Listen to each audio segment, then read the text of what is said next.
Hello दोस्तों, स्वागत है आप सभी का डीएलएस न्यूज चैनल पर एक बार फिर से। तो आज तारीख हो गई 12 जून 2021, दिन शनिवार, और बात करेंगे आज के मुख्य समाचार और टुडे ब्रेकिंग न्यूज के इस अपडेट वीडियो में। नजर डालते हैं देश भर की तमाम बड़ी खबरों पर। सुप्रीम कोर्ट की तरफ से देशवासियों के लिए कुछ बड़े महत्वपूर्ण फैसले निकल कर आ रहे हैं। भारत सरकार ने भी कुछ बड़े ऐलान किए हैं, कुछ नई योजनाएं भी जानेंगे। स्टूडेंट्स, छात्र छात्राओं के लिए भी बड़ी खबर है। LIC की बीमा पॉलिसी वालों के लिए भी एक अपडेट आ रहा। मौसम समाचार भी जानेंगे और कोरोना वायरस से संबंधित कुछ खबरें भी जानेंगे। तो एक एक करके आज की कुल मिलाकर के 50 बड़ी ही इंपॉर्टेंट न्यूज पर नजर डालते हैं फटाफट से। बिल्कुल बने रहेगा मेरे साथ इस वीडियो में और एकदम पूरा लास्ट तक देखते रहिएगा। ओके, बिना टाइम वेस्ट किए सीधे ले चलता हूं पहली खबर में। देखिए आप, कैबिनेट में फेरबदल की तैयारी चल रही है। मोदी और अमित शाह और नड्डा में 5 घंटे तक बैठक हुई, मंथन चला। दरअसल कल ही प्रधानमंत्री आवास पर लगभग 5 घंटे तक बैठक चली। बैठक में गृह मंत्री अमित शाह और बीजेपी प्रमुख JP नड्डा और PM मोदी मौजूद रहे। तीनों के बीच गहरी बातचीत हुई। सूत्रों के मुताबिक PM मोदी जो है वो छोटे छोटे ग्रुप्स में मंत्रियों से मुलाकात कर रहे हैं और उनसे संबंधित मंत्रालयों की समीक्षा भी कर रहे हैं। आगे भी वो इसी तरह से धर्मेंद्र प्रधान, केंद्रीय कृषि मंत्री नरेंद्र सिंह तोमर वगैरह से इनसे भी मुलाकात करेंगे। इससे पहले उत्तर प्रदेश के मुख्यमंत्री योगी आदित्यनाथ भी सुबह तकरीबन 11 बजे प्रधानमंत्री आवास पर पहुंचे थे और PM मोदी और यूपी के मुख्यमंत्री के साथ भी बैठक हुई। आगे की चर्चाएं और जानेंगे अपन। फिलहाल देखिए अगली बड़ी खबर। 26 जून को देश भर के सभी राजभवनों का घेराव करेंगे किसान भाई लोग। संयुक्त किसान मोर्चा ने ये ऐलान कर दिया है। दरअसल किसान आंदोलन जो है ना, उसको अब किसान भाई लोग बढ़ाने की प्लानिंग कर रहे हैं। आपको बता दूं, संयुक्त किसान मोर्चा जो है ना, वो देश में कुल 40 से अधिक किसान संघों का नेतृत्व करता है और इसी संयुक्त किसान मोर्चा ने घोषणा कर दी है कि वह 26 जून को देश भर में राजभवन घेराव का आयोजन करेंगे, जो कि 3 नए केंद्रीय कृषि कानूनों के खिलाफ जो किसान भाई लोग प्रोटेस्ट कर रहे हैं, आपको पता ही है। अब वो 26 जून को विरोध करेंगे और भी ज्यादा, और काले झंडे दिखाएंगे। ये कुछ उनकी प्लानिंग है और राष्ट्रपति रामनाथ कोविंद को ज्ञापन भी सौंपेंगे। किसान नेता इंद्रजीत सिंह का कहना है कि वे इस दिन को खेती बचाओ लोकतंत्र बचाओ दिवस के रूप में मनाएंगे। अच्छा, साथ ही अगली खबर देखिए। बैंक ऑफ बड़ौदा ने करोड़ों ग्राहकों को बड़ा तोहफा दिया। ब्याज दरों में कटौती कर दी है, यानी कि अब बैंक ऑफ बड़ौदा से लोन लेना कुछ सस्ता होगा। जी हाँ, आपको बता दूं, देश का तीसरा सबसे बड़ा सरकारी बैंक जो है ना, बैंक ऑफ बड़ौदा, इसने अपने करोड़ों ग्राहकों को बड़ा तोहफा दिया है। बैंक ऑफ बड़ौदा ने marginal cost of fund based lending rate यानी कि MCLR में 0.05% तक की कटौती कर दी है और ये नई रेटें आज 12 तारीख से ही लागू मानी जाएगी, यानी कि बैंक ऑफ बड़ौदा से लोन लेना अब सस्ता होगा। चलिए साथ ही अगली बड़ी खबर देखिए। अब भारत पर नहीं होगा तेल के खेल का असर। PM मोदी सरकार ने तैयार किया 50,000 करोड़ का प्लान। आपको बता दूं, भारत जो है दुनिया का तीसरा सबसे बड़ा तेल का आयातक देश है, यानी कि पेट्रोल और डीजल कच्चा तेल जो है ना, सबसे ज्यादा आयात करने वाला तीसरा देश भारत ही है। हम अपनी जरूरत का लगभग 80% तेल जो है वो विदेशों से ही आयात करते हैं। ऐसे में अब सरकार जो है 50,000 करोड़ रुपए का इस तरह का एक मास्टर प्लान तैयार कर रही है, जिसमें इथेनॉल वगैरह को मिलाना और गन्ना से इथेनॉल का प्रोडक्शन करना, ये सब कुछ चीजें तो शामिल होगी। और उम्मीद है कि इस प्लान के बाद हमें पेट्रोल और डीजल की रेटें, कीमतें काफी सस्ती देखने को मिलेगी। देखते हैं आगे और क्या अपडेट आते हैं, मैं आपको बताता रहूंगा। फिलहाल देखिए आप अगली बड़ी खबर कि अब नहीं मिलेगा लोन मोरेटोरियम का लाभ। सुप्रीम कोर्ट ने कहा कि सरकार के पास और भी काम है। जी हाँ, दरअसल कल ही हमारे देश के सर्वोच्च न्यायालय ने एक अपील को खारिज कर दिया और सुप्रीम कोर्ट ने कहा कि कोरोना महामारी की दूसरी लहर में EMI पर राहत नहीं मिलेगी। सुप्रीम कोर्ट का यह कहना है दोस्तों कि रीपेमेंट में मोरेटोरियम और ब्याज को पूरी तरह माफ करना बिल्कुल भी संभव नहीं है। इस तरह की अपील याचिका किसी ने सुप्रीम कोर्ट में लगाई थी, उसको खारिज कर दिया और कोर्ट ने कहा कि हम वित्तीय के मामलों के एक्सपर्ट भी नहीं है। आर्थिक नुकसान को देखते हुए PIL फाइल किया गया था, लेकिन अब आखिरकार सुप्रीम कोर्ट ने मना ही कर दिया। ओके, साथ ही अगली बड़ी खबर देखिए। कोरोना मरीजों के लिए SBI यानी कि स्टेट बैंक ऑफ इंडिया यानी भारतीय स्टेट बैंक का बड़ा ऐलान निकल कर आ रहा। बैंक करेगा आपकी आर्थिक मदद, आप भी इससे फायदा उठा सकते हैं। दरअसल SBI का यह कहना दोस्तों कि कोरोना मरीजों के लिए एक स्पेशल कोलेटरल फ्री लोन योजना लॉन्च की गई है, यानी कि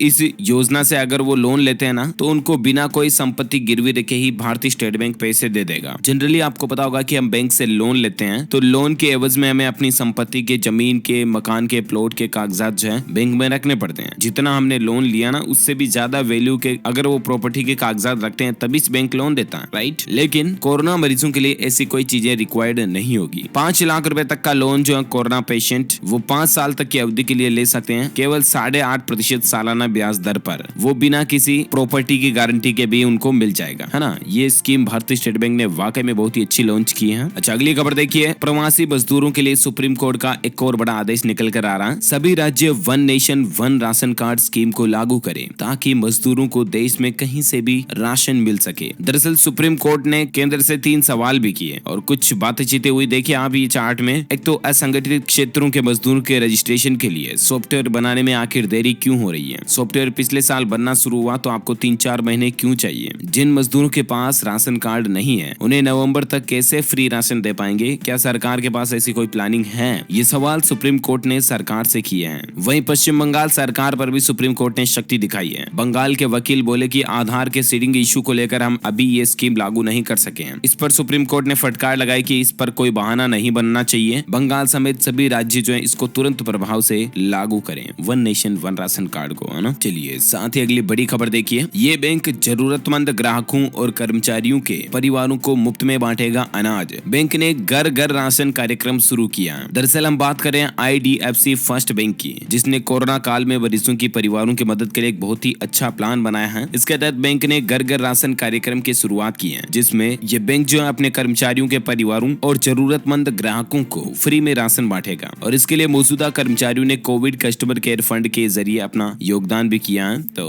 अच्छी पहल है कुल मिलाकर के कोरोना काल में। अच्छा अगली बड़ी खबर देखिए। चीन ने सोशल मीडिया पर सिकंजा कसा और अजब गजब तरह के नियम बना दिए। नाक में उंगली डालना भी अब महंगा पड़ेगा। दरअसल चाइना की जो एक सोशल मीडिया ऐप है दोस्तों, वीचैट करके, जिस तरह से हमारे इधर है ना फेसबुक और इंस्टाग्राम, वैसे चाइना में एक वीचैट चलती है। और इसने अब नियम क्या बना दिए, अब आप सोशल मीडिया पर नाक में उंगली डालते हुए का वीडियो पोस्ट नहीं कर पाएंगे, वरना आपको प्लेटफॉर्म से हटा दिया जाएगा, आपका अकाउंट सस्पेंड कर दिया जाएगा। वहीं इसी तरह से किसी के पीठ पर देते हुए का वीडियो भी आप पोस्ट नहीं कर पाएंगे। इस तरह के वियर्ड रूल्स चाइना बना रहा, पता नहीं क्यों। वैसे चाइना जो काफी दिनों से बदनाम होता आ रहा दोस्तों की चीन ने जानबूझकर कोरोना वायरस बनाया। इस पर एक बड़ी खबर देखिए कि चीन के खिलाफ फिर से एकजुट होंगे G7 के सदस्य देश और कोरोना को लेकर WHO से निष्पक्ष जांच की मांग करेंगे। जी हाँ, वैसे आपको पता होगा आजकल दोस्तों G7 देशों की एक मीटिंग चल रही है। दुनिया की 7 बड़ी इकोनॉमीज की जो मीटिंग है वो शुरू हो चुकी है और चीन इस बार इसका हिस्सा नहीं रहा है। हालांकि हमारे भारत के माननीय प्रधानमंत्री नरेंद्र मोदी को 12 जून को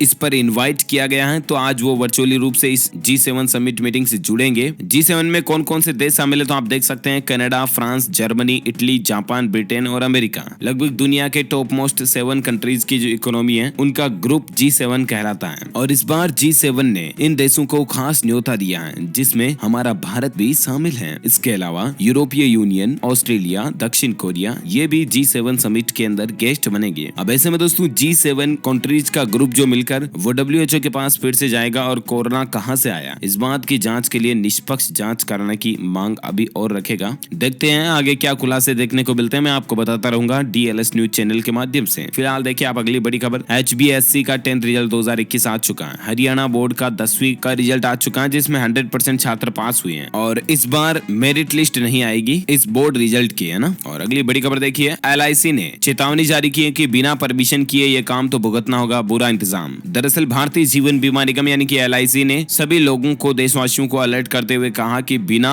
परमिशन के आप कंपनी के लोगों का इस्तेमाल नहीं कर सकते हैं, वरना ये दंडनीय अपराध है। बहुत से लोग जो LIC के लोगों का हर कहीं इस्तेमाल करते हैं तो नहीं करना चाहिए, है ना। LIC का कहना है कि उसकी परमिशन के बिना आप लोगों का इस्तेमाल ना करें। अगली खबर देखिए, रेपिडो कंपनी का बड़ा ऐलान है, वैक्सीन लगवाने के लिए 10 से 23 जून तक आपको फ्री राइड मिलेगी। दरअसल bike taxi service company Rapido जो है ना, उसका कहना है कि राजधानी दिल्ली NCR में रहने वाले लोग वैक्सीन सेंटर जाने के लिए फ्री में राइड ले सकते हैं। कंपनी ने कोविड-19 वैक्सीन के लिए 10 तारीख से लेकर 23 तारीख तक यानी कि 23 जून तक फ्री राइड की पेशकश की है। आप वैक्सीन लगवाने के लिए जा रहे हैं तो रेपिडो से फ्री बाइक सर्विस ले सकते हैं, है ना। अगली खबर देखिए, उत्तर प्रदेश में शराब की दुकानें बंद होने का समय बदल चुका है और ऐसे में अब आखिर टाइमिंग क्या रहेगी वाइन शॉप की। जी हाँ, तो आपको बता दूं, नए आदेश के मुताबिक यूपी में वाइन शॉप खोलने के समय को बढ़ा दिया। अब शराब की दुकानें सुबह 10 बजे से लेकर रात को 10 बजे तक खोली जा सकेगी। ओके, साथ ही अगली बड़ी खबर देखिए, ग्राहकों के लिए बड़ी राहत की बात है, अब नहीं रुलाएगी प्याज। किसान और ग्राहकों को दोनों को ही फायदा होगा। दरअसल अगर आलू की पैदावार की बात करें तो उत्तर प्रदेश जो है वो देश में पहला स्थान पर है, लेकिन प्याज के मामले में उत्तर प्रदेश पिछड़ा हुआ है। जरूरत का करीब 70% प्याज यूपी को महाराष्ट्र, कर्नाटक, राजस्थान और मध्य प्रदेश से खरीदना पड़ता है। एक खास वक्त में प्याज के दाम बढ़ने पर प्याज और चादर भी रुलाती है, लेकिन अब यूपी सरकार जो है प्याज उगाने पर किसानों को ज्यादा मुनाफा कराएगी। वहीं यूपी में जरूरत का प्याज पैदा होने पर ग्राहकों को भी महंगी प्याज नहीं खरीदनी पड़ेगी। 1 हेक्टेयर में प्याज उगाने पर अब यूपी सरकार किसानों को 12,000 रुपए की मदद देगी। वहीं सरकार ने जो नियम रखे हैं उसके मुताबिक गौतम बुद्ध नगर के किसान भी अपने यहाँ प्याज उगा सकते हैं। तो 12-12 हजार रुपए की आर्थिक सहायता राशि देकर के यूपी सरकार प्याज उगाने के लिए किसानों को प्रोत्साहित कर रही है ना। अच्छा, अब अपन जान लेते हैं आज के मौसम समाचार। तो देखिए आप, देश की आर्थिक राजधानी मुंबई के लिए हाई अलर्ट जारी किया गया। रविवार और सोमवार को भी यहाँ पर भीषण बारिश की चेतावनी जारी की गई है, यानी कि अगले 1-2 दिन में। और इतना ही नहीं, देखिए आप, देश के कई राज्यों में अधिकतर जगहों पर 12 से 15 जून तक बारिश होने की संभावना है। 12 से 15 जून तक किन किन राज्यों में मानसून पहुंच सकता है और बारिश हो सकती है, तो उसमें शामिल है झारखंड, उत्तराखंड, पूर्वी मध्य प्रदेश, कोंकण, गोवा, छत्तीसगढ़, कर्नाटक, केरल, विदर्भ। इन जगहों पर 12 से 15 तारीख के बीच बारिश होने की संभावना है। और जैसा कि मैंने आपको बताया, अगले 5 दिनों तक मुंबई समेत महाराष्ट्र के तो कई इलाकों में मूसलाधार बारिश का ऑलरेडी अलर्ट जारी कर ही दिया गया है। वहीं राजधानी दिल्ली में भी इस बार 12 दिन पहले मानसून की एंट्री का अनुमान लगाया जा रहा है। आज से ही उत्तराखंड और उत्तर प्रदेश में भी मूसलाधार बारिश की संभावना है। कुछ और हेडलाइंस न्यूज देखिए। उत्तराखंड में लोगों को मिलेगी उमस भरी गर्मी से राहत। आईएमडी ने 4 दिनों तक भारी बारिश की आशंका जताई है। उत्तराखंड में भी ऑरेंज अलर्ट जारी कर दिया है। वहीं मुंबई वासियों पर मानसून आने के बाद अब लेप्टोस्पायरोसिस का खतरा मंडरा रहा। आखिर ये बीमारी क्या होती है और कितनी खतरनाक है, तो मैं आपको बता दूं, क्योंकि बारिश होती है और जब लोग अगर पानी में उतरते हैं या सड़कों पर भरे पानी में बगैर गम बूट पहने के चलते हैं, तो ऐसे लोगों को संक्रमण का खतरा ज्यादा रहता है। अगर कोई जिसके पैरों में या शरीर में किसी हिस्से में चोट लगी हुई है और वो रुके हुए पानी में चलता है, तो उसे लेप्टोस्पायरोसिस का मध्यम खतरा रहता है। लेप्टोस्पायरोसिस जो है एक दुर्लभ बैक्टीरियल संक्रमण का रूप है जो कि इंसानों में जानवरों के जरिए फैलता है। ऐसा तब होता है जब इंसानों का कोई हिस्सा जहाँ चोट लगी हो या स्किन कटी फटी हो, वो ऐसे पानी के संपर्क में आ जाता है जहाँ किसी जानवर का पेशाब पड़ा हो, या अलग अलग तरह के जानवर इस सूक्ष्म जीव के वाहक हो सकते हैं। तो बात वही आ गई घूम फिर के, कुल मिलाकर के जो बारिश का पानी बहता हुआ आएगा ना, वहां पर अगर कट लगे हुए लोग निकलेंगे, अगर पैर में कोई चोट वगैरह लगी है, तो उनको फिर ये लेप्टोस्पायरोसिस का खतरा बढ़ जाता है। ये बीमारी होने के बाद त्वचा कटी फटी होती है, आंख और नाक के जरिए भी ये फैलता है, तो सावधान रहिएगा आप, है ना। अच्छा, अपन तो बात कर रहे थे मौसम को लेकर। तो जैसा कि मैंने आपको बताया, कई राज्यों के लिए 15 जून तक मौसम विभाग ने भारी बारिश की चेतावनी भविष्यवाणी तो जारी की है। और अभी संपूर्ण भारत का आज 12 जून 2021 का मौसम पूर्वानुमान आखिर क्या कहता है। तो अगले 24 से 48 घंटों के दौरान उड़ीसा, छत्तीसगढ़, कोंकण, गोवा में भारी बारिश हो सकती है। इसके अलावा दक्षिण पूर्व मध्य प्रदेश, झारखंड, पश्चिम बंगाल, तटीय कर्नाटक, तेलंगाना, नागालैंड, मणिपुर, मिजोरम और असम के कुछ हिस्सों में भी हल्की मध्यम बारिश आपको देखने को मिल सकती है।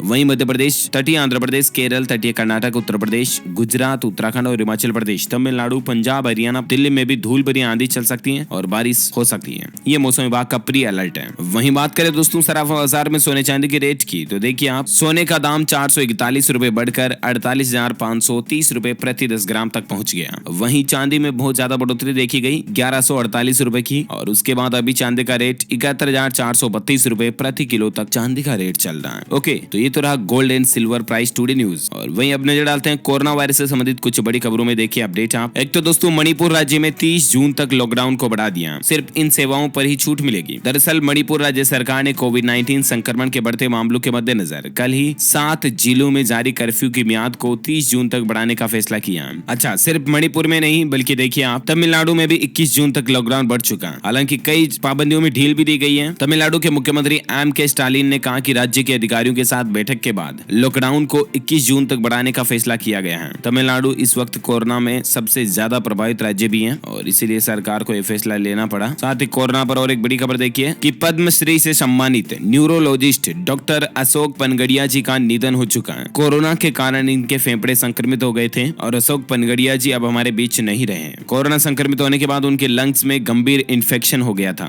इनको 2014 में पद्मश्री से नवाजा गया था। ऐसी बड़ी हस्तियों को वाकई में सैल्यूट, और भगवान इनकी आत्मा को शांति प्रदान करें, ईश्वर इन्हें सुकून दे, हमारी यही प्रार्थना है। भारत में कोरोना के आज के डेटा यानी कि आंकड़ों की बात करें तो देखिए आप, आंकड़े बहुत ही राहत भरे हैं। पहले 24 घंटों के दौरान केवल 84 नए मामले देखे गए कोरोना के, जबकि 3,987 लोगों की पिछले 24 घंटों में मौत हुई कोरोना के चलते। अभी तक भारत में कुल मरने वालों की संख्या 3,67,000 तक पहुंच चुकी है और एक्टिव केस की संख्या जो है अभी भारत में चल रही है 10,77,000 से ज्यादा। ओके, तो ये रहा आज का ताजा कोविड डेटा। और कुछ और बड़ी खबरें जानते देखिए आप, फेसबुक और इंस्टाग्राम से जुड़े कई सारे नए फीचर्स, यूजर्स अब लाइव सेशन से भी अर्निंग वगैरह कर पाएंगे। ये सोशल नेटवर्क प्लेटफॉर्म जो है अब अपने क्रिएटर्स के लिए मोनेटाइजेशन जैसे फीचर्स दे रहे हैं और लाइव में भी अब आपको ये फीचर्स मिलेंगे। वहीं बड़ी खबर देखिए, मेडिकल छात्रों को बड़ी राहत मिली है। आखिरकार सुप्रीम कोर्ट ने स्थगित कर दी है परीक्षा। जी हाँ, उच्चतम न्यायालय ने शुक्रवार को अखिल भारतीय आयुर्विज्ञान संस्थान यानी कि एम्स को INICET एग्जाम 2021 परीक्षा को 1 महीने के लिए स्थगित करने का आदेश दिया है। यह परीक्षा पहले पहले 16 जून को होने वाली थी, लेकिन अब ये परीक्षा 1 महीने बाद किसी भी दिन हो सकती है। ये सुप्रीम कोर्ट का आदेश आ चुका है। साथ ही बड़ी खबर देखिए, अब दाखिला देने यूनिवर्सिटी जाएगी स्कूलों में छात्रों के पास। देश में पहली बार इस तरह का सिस्टम राजधानी दिल्ली से लागू होने जा रहा है। जी हाँ, दिल्ली के शिक्षा के क्षेत्र में एक ऐतिहासिक और क्रांतिकारी शुरुआत देखी गई है। Delhi skill and entrepreneur university जो है ना, DSEU, उसमें एडमिशन करने के लिए अब यूनिवर्सिटी खुद विद्यार्थियों के पास जाएगी और अपने पहले ही सत्र में 6000 विद्यार्थियों को एडमिशन देगी।